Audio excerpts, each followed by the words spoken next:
வணக்கம், welcome to my physics channel. இந்த வீடியோவில் நம்ம நீட் ஃபிசிக்ஸ் தான் பார்க்குறோம். நீட் ஃபிசிக்ஸில் கைனமேட்டிக்ஸில் வெக்டார்ஸ் டாபிக் பார்க்குறோம். ஓகேங்களா? தட் இஸ் இது எதில் வரும்னா மோஷன் இன் அ பிளேன். இதுக்கு முன்னாடி வரையும் நம்ம வந்து மோஷன் இன் அ ஸ்ட்ரெயிட் லைன் பார்த்தோம். இப்போ நம்ம பார்க்குறது வந்து மோஷன் இன் அ பிளேன். ஓகே, இது வந்து இதில் வெக்டார்ஸில் உள்ள பேசிக்கான விஷயங்கள் நம்ம டிஸ்கஸ் பண்ண போகிறோம். ஓகேங்களா? ஃபஸ்ட்டு அந்த டாபிக்ஸில் உள்ள வெக்டார்ஸில் உள்ள பேசிக்கான ஃபார்முலாஸ், இம்பார்ட்டன்ட் ஃபார்முலாஸ் அதை முதல்ல பார்த்துருவோம். அதை பார்த்துட்டோம்னா அதை பேஸ் பண்ணி எப்படி நம்ம ப்ராப்ளம்ஸ், நியூமரிக்கல் ப்ராப்ளம் சால்வ் பண்ணுறது அப்படிங்கிறத நம்ம தெரிஞ்சுக்கலாம். ஓகே, இப்போ ஃபஸ்ட்டு பாருங்கள், வெக்டார்ஸில் வெக்டார்னால் நம்மளுக்கு தெரியும் என்னது, a quantity which has both magnitude and direction, அதுதான் வந்து வெக்டார்னு சொல்லுவோம். எக்ஸாம்பிள்னா டிஸ்பிளேஸ்மெண்ட், வெலாசிட்டி, ஆக்சலரேஷன், ஃபோர்ஸ், இதெல்லாம் வந்து வெக்டார்ஸ்ன்னு சொல்லுவோம். ஓகேங்களா? இப்போ பாருங்கள், அந்த வெக்டார் ரெண்டு வெக்டாரை ஆட் பண்ணுறதுக்கு என்னெல்லாம் நம்ம யூஸ் பண்ணுறோம்? Two vectors A and B are P and Q, there are two vectors. அந்த ரெண்டு வெக்டாரை ஆட் பண்ணுறதுக்கு நம்ம என்ன பிரின்சிபல் யூஸ் பண்ணுறோம், என்ன லா யூஸ் பண்ணுறோம் அப்படின்னா லா ஆஃப் அடிஷன். என்னென்னா triangle law of vector addition or parallelogram law of vector addition. இந்த ரெண்டு லா தான் யூஸ் பண்ணுறோம். ரெண்டுலேயுமே சேம் ரிசல்ட்டு தான் கிடைக்கும். அதனால தான் ரெண்டையும் காமனாக போட்டிருக்கோம். So triangle of vector addition or parallelogram law of vector addition. அதோட பேசிக் என்ன அப்படின்னா two vectors P vector and Q vector. ரெண்டு பாருங்கள் டிஃப்ரெண்ட் டைரக்ஷன் லைக் பண்ணுது. ரெண்டு கடையில் உள்ள ஆங்கிள் எவ்வளோ அப்படின்னா தீட்டா. பி அண்ட் கியூ கடையில் உள்ள ஆங்கிள் வந்து தீட்டா. இது ரெண்டோட ரிசல்டன்ட் என்ன? இது ரெண்டும் சைமல்டேனியஸாக ஒரு பர்டிகுலர் பாயிண்டில் ஆக்ட் பண்ணுறப்ப ரிசல்டன்ட் என்ன அப்படிங்கிறது தான். ஓகேங்களா? அந்த ரிசல்டன்ட் தான் ஆர். ஓகே, இந்த ஆருங்கிறது என்னென்னா, இந்த ஆர் வெக்டார் அப்படிங்கிறது என்னென்னா பேசிக்காக R vector is nothing but இது வந்து பி வெக்டார், இது கியூ வெக்டார், இது ஆர் வெக்டார். ஆர் வெக்டாருங்கிறது என்னென்னா வெக்டார் அடிஷன் ஆஃப் என்னது P and Q. R vector equal to P vector plus Q vector. ஓகேங்களா? வெக்டார் அடிஷன் பண்ணுறோம். அப்போ அந்த இந்த டெரிவேஷன்லாம் இப்போ நமக்கு தேவையில்லை. டெரிவேஷன்லாம் நம்ம படிச்சிருக்கோம். பட் நீட் பேஸ்டு ப்ரிப்ரேஷனில் நம்ம டெரிவேஷன்லாம் திரும்ப பார்த்துட்டு இருக்க தேவையில்லை. நமக்கு தேவை ஃபார்முலா தான். இதை எடுத்து தான் அப்படியே அந்த ப்ராப்ளம் சால்வ் பண்ணுறப்போ நம்ம யூஸ் பண்ண போகிறோம். ஸோ அதனால் திரும்ப நம்ம டெரிவேஷன்லாம் பார்க்க தேவையில்லை. ஸோ இதை அப்ளை பண்ணோம்னா நம்மளுக்கு என்ன கிடைக்குது? ஃபார்முலா என்னென்னா resultant of these two vector. இந்த ரெண்டு வெக்டாரோட அடிஷன் என்ன கிடைக்குதுன்னா இதுதான் formula. R equal to square root of, இது வந்து மேக்னிடியூட். இந்த ஆர் வெக்டார் இருக்கு இல்லையா, இந்த வெக்டாரோட மேக்னிடியூட் வேல்யூ மட்டும் இந்த ஃபார்முலாவில் கிடைக்கும். என்னது? R equal to square root of P square plus Q square plus 2pq cos theta. இதோட டேரக்ஷன், இந்த ஆர் வெக்டார் எந்த டேரக்ஷனில் ஆக்ட் பண்ணுது அப்படிங்கிறது வித் ரெஸ்பெக்ட் டு பி நம்ம சொல்கிறோம். பாருங்கள், பிக்கும் பி வெக்டாருக்கும் ஆர் வெக்டாருக்கும் உள்ள ஆங்கிள் வந்து ஆல்ஃபான்னு வச்சுருக்கேன். இந்த ஆங்கிள் வந்து ஆல்ஃபா இல்லையா? அந்த ஆல்ஃபாவோட வேல்யூ கண்டுபிடிக்கிறது அந்த formula tan alpha. tan alpha equal to இந்த tan ஆல்ஃபாங்கிறது இந்த ஃபார்முலா எதை சொல்லுது? இந்த ஆர் எந்த டைரக்ஷனில் ஆக்ட் பண்ணுது அப்படிங்கிறது தான் இந்த formula. So tan alpha equal to Q sine theta by P plus Q cos theta. இந்த ஃபார்முலா அப்ளை பண்ணோம்னா நமக்கு ஆல்ஃபா வேல்யூ கிடச்சிரும். அப்போ ஆர் எந்த டைரக்ஷனில் ஆக்ட் பண்ணுதுங்கிறது தெரிஞ்சுக்கலாம். ஓகேங்களா? ஸோ இது போல தான் நமக்கு வந்து triangle of vector addition or parallelogram vector addition. அடுத்து பாருங்கள், rectangular components of a vector. ஒரு வெக்டார் இருக்குது, ஒரு பர்டிகுலர் டைரக்ஷனில் ஆக்ட் பண்ணுது அப்படின்னா அதை எப்படி வந்து அதோட ரெக்டாங்குலர் காம்போனன்ட்ஸாக ரிசால்வ் பண்ணுறது? இங்கே பார்த்தீங்கன்னா 3 டைமென்ஷனில் எடுத்துக்கோம். X axis, Y axis, Z axis. 3 rectangular காம்போனன்ட்ஸாக எப்படி? ரெக்டாங்குலர் காம்போனன்ட்ஸ் ஏன் சொல்கிறோம் அப்படின்னா 3 மியூச்சுவலி பர்பண்டிகுலர் ஆக்சிஸ், ஆர்த்தோகனல் அப்படின்னு சொல்லுவோம். அப்போது ஒரு ரூமோட கார்னர் பார்த்தோம்னா எப்படி இருக்கும்? ஹரிசாண்டலாக 2 ஆக்சிஸ் இருக்கும். ஒரு ஃப்ளோரில் நம்ம நிற்கிற ஃப்ளோரில் வந்து எக்ஸ் ஆக்சிஸ், ஒய் ஆக்சிஸ், மேலே போகிறது வந்து இசட் ஆக்சிஸ், அப்படி வச்சுக்கலாம். ஓகேங்களா? ஸோ அப்போ 3 ஆக்சிஸ், 3 பர்பண்டிகுலர் ஆக்சிஸ். அப்போ இந்த ஏ வெக்டாருங்கிறது என்னென்னா இந்த ஆரிஜினில் ஆக்ட் பண்ணுது, பர்டிகுலர் டைரக்ஷனில் ஆக்ட் பண்ணுது. இப்போ இதை வந்து along X axis, Y axis, Z axis எப்படி 3 ரெக்டாங்குலர் காம்போனன்ட்ஸாக ரிசால்வ் பண்ணுறது? அப்போ நம்மளுக்கு என்ன கிடைக்கலாம்னா இந்த ஏ வெக்டார் எப்படி எழுதலாம்னா இந்த 3 காம்போனன்ட்ஸோட அடிஷனாக எழுதலாம். ஓகே, அதாங்க எழுதியிருக்கேன். அப்போ A vector equal to A X I cap. I கேப்னா என்னது? ஐ கேப்புங்கிறது unit vector for X axis, J கேப்புங்கிறது unit vector for Y axis, K கேப்புங்கிறது unit vector for Z axis. அப்போ ஏஎக்ஸ் இன்ட் ஐன்னா ஏஎக்ஸ்னா என்னென்னா இந்த ஏவோட வேல்யூ எதில்? எக்ஸ் ஆக்சிஸில் அதோட வேல்யூ என்ன? Okay, magnitude. டேரக்ஷன் என்னது? Direction unit vector. ஐ வெக்டாருங்கிறது எக்ஸ் ஆக்சிஸோட டேரக்ஷனை சொல்கிறது தான் யூனிட் வெக்டார். இதோட வேல்யூ வந்து 1, டேரக்ஷன் வந்து எக்ஸ் ஆக்சிஸோட டேரக்ஷன். ஸோ அப்போ ஏஎக்ஸ் இன்ட்டு ஐ கேப் போட்டோம்னா நமக்கு என்னது? இதோட value X axis plus direction கிடச்சிரும். எக்ஸ் ஆக்சிஸில் அதோட வேல்யூ அண்ட் டேரக்ஷன் கிடச்சிரும். அதான் இது. அப்போ ஒய் ஆக்சிஸில் என்ன? A Y into J cap plus Z ஆக்சிஸில் என்ன? A Z into K cap. So இப்படி எழுதலாம். இந்த ஏ வெக்டாரை 3 காம்போனன்ட்ஸாக பிரித்து எழுதியிருக்கோம். இப்போ இதோட மேக்னிடியூட் என்ன சார்? மேக்னிடியூட் என்ன? இது வந்து வெக்டார் ஃபார்முலா. இப்போ இதோட வேல்யூ மட்டும் நமக்கு வேணும்னா என்ன ஃபார்முலா அப்படின்னா என்ன கிடைக்குது பாருங்கள், square root of ax square plus AY square plus என்னது ஏஇசட் ஸ்கொயர், அவ்வளோதான். அப்போ இந்த ஏ வெக்டாரோட மேக்னிடியூட் மட்டும் கிடச்சிரும், வேல்யூ மட்டும் கிடச்சிரும். அடுத்து பாருங்கள், ஏ கேப்னா என்ன, யூனிட் வெக்டார். இந்த ஏ கேப்போட யூனிட் வெக்டார்னு சொல்கிறது. யூனிட் வெக்டார்னு என்னது, இதோட டைரக்ஷன் மட்டும் நம்ம வந்து கண்டுபிடிக்கிறது. ஓகேங்களா? அப்போ நமக்கு வந்து ஏ கேப் கிடச்சிது. ஏ கேப்போட வேல்யூ வந்து 1, it gives the direction of A vector. ஓகேங்களா? இது வந்து ஏ வெக்டார். அதுக்கு ஃபார்முலா பாருங்கள், ஏ வெக்டார்னால் ஒரு வெக்டாரை அதோட மேக்னிடியூடால் நம்ம டிவைட் பண்ணோம்னா நமக்கு கிடைக்கிறது வந்து ஏ வெக்டார். ஓகேங்களா? இதோட வேல்யூ வந்து 10 அப்படின்னா அப்போ 10 ப்ளஸ் அதுக்கு டைரக்ஷன் இருக்குது. அதே 10ஆல் டிவைட் பண்ணோம்னா என்ன ஆகும், 10/10 1ன்னு கிடைக்கும் யூனிட் வெக்டார். அதோட யூனிட் வெக்டார்னால் அதோட வேல்யூ 1 கிடச்சிடும் இல்லையா? அதனால தான் அந்த வெக்டாரை அதோட மேக்னிடியூடாலேயே, இது வந்து மாடுலஸ் ஆஃப் ஏ வெக்டார்னால் இதோட வேல்யூ மேக்னிடியூட்னு அர்த்தம். ஓகேயா? இப்போ ஒரு ஃபோர்ஸ் வந்து என்னது வெக்டார், அது இப்போ 5 நியூட்டன் ஃபோர்ஸ் அப்படின்னா அந்த 5 நியூட்டனுங்கிறது வேல்யூ.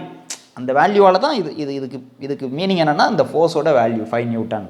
அந்த ஃபோர்ஸ் எந்த டைரெக்ஷனில் ஆக்ட் பண்ணுது, டுவர்ட்ஸ் சவுத்தா டுவர்ட்ஸ் நார்த்தா, அதுக்கு தான் வந்து டைரெக்ஷன் ஆட் பண்ணுறப்ப தான் அது வெக்டார் ஆகும். ஸோ இங்கே வந்து என்னது, அந்த வெக்டார் பை அதோட வேல்யூவால் டிவைட் பண்ணால் நமக்கு யூனிட் வெக்டார் கிடச்சிருது.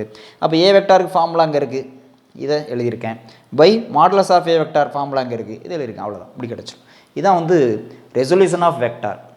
Okay, into its rectangular components.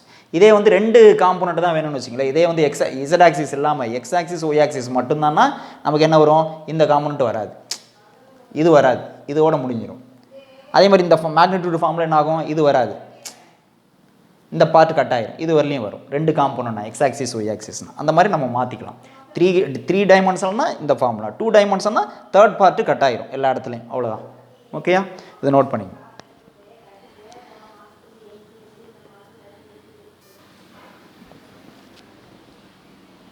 Next horizontal and vertical component of a vector.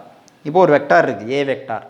இதோட ஹரிசாண்டல் காம்போனண்ட் என்ன, வெர்டிக்கல் காம்போனண்ட் என்ன, எப்படி கண்டுபிடிக்கிறது அப்படின்னா பாருங்கள், இப்போ ஹரிசாண்டல் காம்போனண்ட் அங்கே பாருங்கள், it makes angle theta with horizontal axis, X axis தான் ஹரிசாண்டல் ஆக்சிஸ், இப்படி வச்சுக்கிறோம்.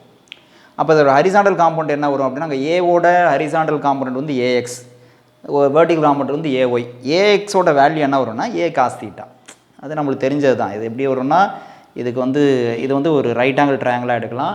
இதுக்கு சைன் தீட்டா கண்டுபிடிக்கும், காஸ் தீட்டா கண்டுபிடிச்சோம்னா இதில் வந்து cos theta equal to adjacent side by hypotenuse அப்படி வரும். அதிலேருந்து வரது தான் இந்த ஃபார்முலா. ஓகேங்களா? அதெல்லாம் நம்மளுக்கு தெரிஞ்சது.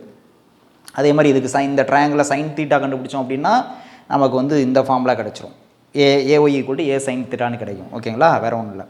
ஸோ அப்போ horizontal component of a vector வந்து என்னது, A cos theta. Vertical component of a vector வந்து ஏ சைன் தீட்டா. ஓகே, இப்போ இதோட இந்த ஏ வெக்டாரை வந்து எப்படி எழுதலாம், இதோட மேக்னிடியூட் எப்படி எழுதலாம்னா ஆல்ரெடி நம்ம பார்த்தது தான், square root of ax square plus AY square. ஞாபகம் இருக்கா? 3 டைமென்ஷனாக இருந்தால் நம்ம என்ன சொல்லுவோம், A equal to square root of ax square plus AY square plus A Z ஸ்கொயர்னு எழுதுவோம். 3 டைமென்ஷனில் எழுதுறப்போ 2 டைமென்ஷனில் இசட் ஆக்சிஸ் கட் ஆயிடுது, அதனால் இப்படி கிடச்சிருது. ஓகேங்களா? ஸோ இது இம்பார்ட்டன்ட், இது அடிக்கடி நம்ம யூஸ் பண்ணக்கூடிய ஒரு ஃபார்முலா. அடுத்து டாட் ப்ராடக்ட். டாட் ப்ராடக்ட் இன்னொரு பேர் வந்து ஸ்கேலார் ப்ராடக்ட் அப்படின்னு சொல்லுவோம். ஸ்கேலார் ப்ராடக்ட் ஆர் இன்னர் ப்ராடக்ட்னு கூட சொல்லுவோம். Scalar product or inner product or dot product. இப்போ டாட் ப்ராடக்ட் ஆஃப் 2 வெக்டார்ஸ் என்ன கிடைக்கும் அப்படின்னா ஒரு ஸ்கேலார் கிடைக்கும். 2 வெக்டாரை டாட் ப்ராடக்ட் பண்ணோம் அப்படின்னா கிடைக்கிற ரிசல்ட்னு வந்து ஸ்கேலார். எக்ஸாம்பிள் சொல்லணும்னா ஒர்க் சொல்லலாம். ஒர்க்னா என்னது, ஒர்க் டன்னா ஃபோர்ஸ் இன்ட்டு டிஸ்பிளேஸ்மெண்ட் சொல்லுவோம். Force into displacement, force into displacement பண்ணோம்னா நம்மளுக்கு என்ன கிடைக்குது, ஒர்க் டன். ஒர்க் வந்து என்னென்னா ஸ்கேலார், பட் ஃபோர்ஸுங்கிறது வெக்டார், டிஸ்பிளேஸ்மெண்ட்டுங்கிறது வெக்டார்.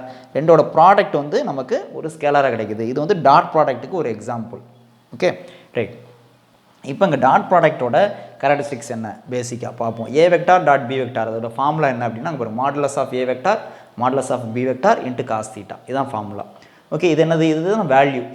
ஏ வெக்டாரோட வேல்யூ மட்டும், மேக்னிடியூட் மட்டும், பி வெக்டாரோட மேக்னிடியூட் மட்டும் into cos theta.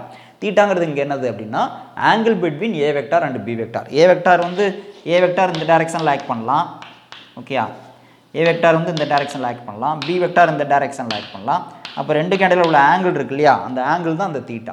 Okay, right. Next வர A vector dot B vector equal to இந்த மாடுலஸ் போடாமல் சிம்பிளாக மாடுலஸையும் வெக்டாரையும் எடுத்துகிட்டு ஏபின்னு கூட எழுதலாம்.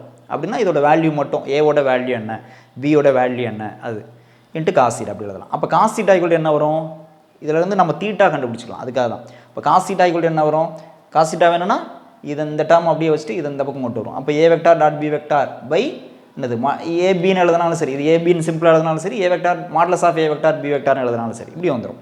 ரைட், அடுத்து பாருங்கள், if A vector and B vector perpendicular to each other, ரெண்டு வெக்டார் வந்து இப்படி பர்பண்டிகுலராக ஆக்ட் பண்ணுது sir. A vector and B vector ரெண்டும் பர்பண்டிகுலராக ஆக்ட் பண்ணுது. அப்போ வந்து டாட் ப்ராடக்டோட வேல்யூ என்ன வரும் அப்படின்னா 0. ஏன்னா ரெண்டு வெக்டார் பர்பண்டிகுலராக ஆக்ட் பண்ணுறப்ப தீட்டா வந்து என்னது, தீட்டா வந்து 90 டிகிரி. அப்போ காஸ் 90 0. அப்போ 0 இன்ட்டு எனிதிங் 0. அப்போ A vector dot B vector வந்து 0. இதை வந்து ஒரு கண்டிஷனாகவே சொல்லுவாங்க. என்ன அப்படின்னா, to check whether two vectors are perpendicular to each other. ஓகேயா, ரெண்டு வெக்டார் வந்து பர்பண்டிகுலராக இருக்கா இல்லையா அப்படின்னு கண்டுபிடிக்கணும்னா என்ன கண்டிஷன்னா, அதுக்கு டாட் ப்ராடக்ட் பார்க்கணும். டாட் ப்ராடக்ட் வந்து 0 வந்ததுன்னா ரெண்டு வெக்டார்ஸும் பர்பண்டிகுலராக இருக்குன்னு அர்த்தம். டாட் ப்ராடக்ட் 0 வரல அப்படின்னா ரெண்டு வெக்டார்ஸும் பர்பண்டிகுலராக இல்லைன்னு அர்த்தம். ஓகேங்களா, இதை நோட் பண்ணி.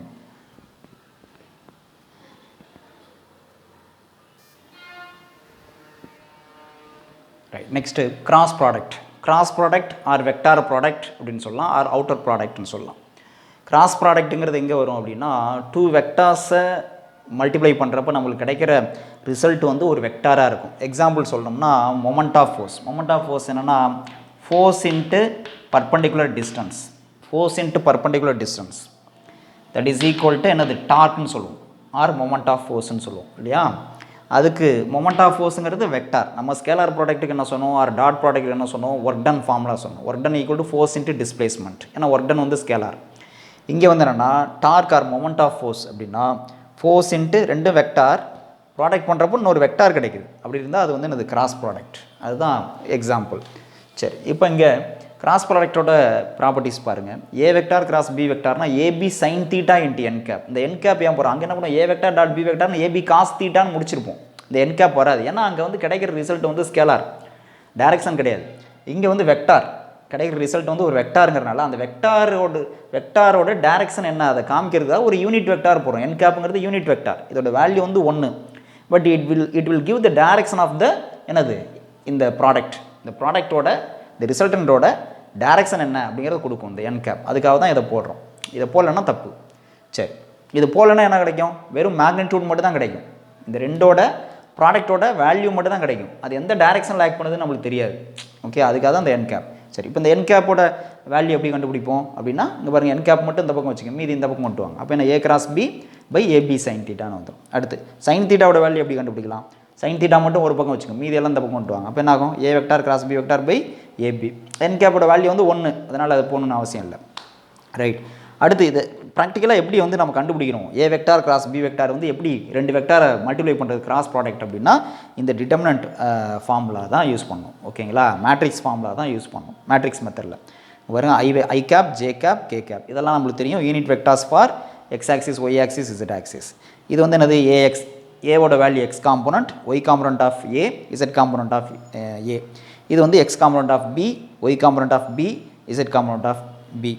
இப்படி மேட்ரிக்ஸ் ஃபார்ம் பண்ணிட்டோம்னா நம்ம மேட்ரிக்ஸ் வழக்கமாக எப்படி நம்ம சால்வ் பண்ணுவோமோ அப்படி நம்ம ரிசல்ட் கொண்டு வந்துடலாம். ஓகேங்களா, அது ப்ராப்ளம் சால்வ் பண்ணுறப்போ தெரியும். ஸோ இந்த ஃபார்முலா ஞாபகம் வச்சுக்கணும் மெயின். அடுத்து பாருங்கள், if A vector and B vector are parallel to each other. அங்கே பர்பண்டிகுலர்னு பார்த்தோம், ஞாபகம் வச்சுக்கணும் difference. A vector and B vector are parallel to each other, then A vector cross B vector என்ன ஆகும் பாருங்கள். A vector cross B vector நம்ம formula என்ன சொன்னோம், ஏபி சைன் தீட்டா இன்ட்டு என் கேப். என் கேப் கூட போட்டுங்க, ஏபி சைன் தீட்டா இன்ட்டு என் cap. ஓகேயா, இப்போ தீட்டா வந்து என்னது, ரெண்டு வெக்டார் பேரலாக இருக்குது. ஏ வெக்டார் இந்த டைரக்ஷனில் ஆக்ட் பண்ணுது, பி வெக்டார் இந்த டைரக்ஷனில் தான் ஆக்ட் பண்ணுது. அப்போ இங்கே தீட்டானது ரெண்டும் பேரலாக ஆக்ட் பண்ணுறப்போ தீட்டா வந்து எவ்வளவு, 0 டிகிரி இல்லையா. சைன் 0, சைன் 0 என்னது 0. அப்போ 0 இன்ட்டு எனிதிங் 0. அப்போ A vector cross B vector equal to 0. அப்போ ரெண்டு வெக்டார் பேரலாக ஆக்ட் பண்ணுது அப்படின்னா கண்டுபிடிக்கிறதுக்கு என்ன பண்ணணும், கிராஸ் ப்ராடக்ட் யூஸ் பண்ணணும். கிராஸ் ப்ராடக்ட்டில் வந்து 0 வந்ததுன்னா ரெண்டு வெக்டார் பேரல்னு அர்த்தம்.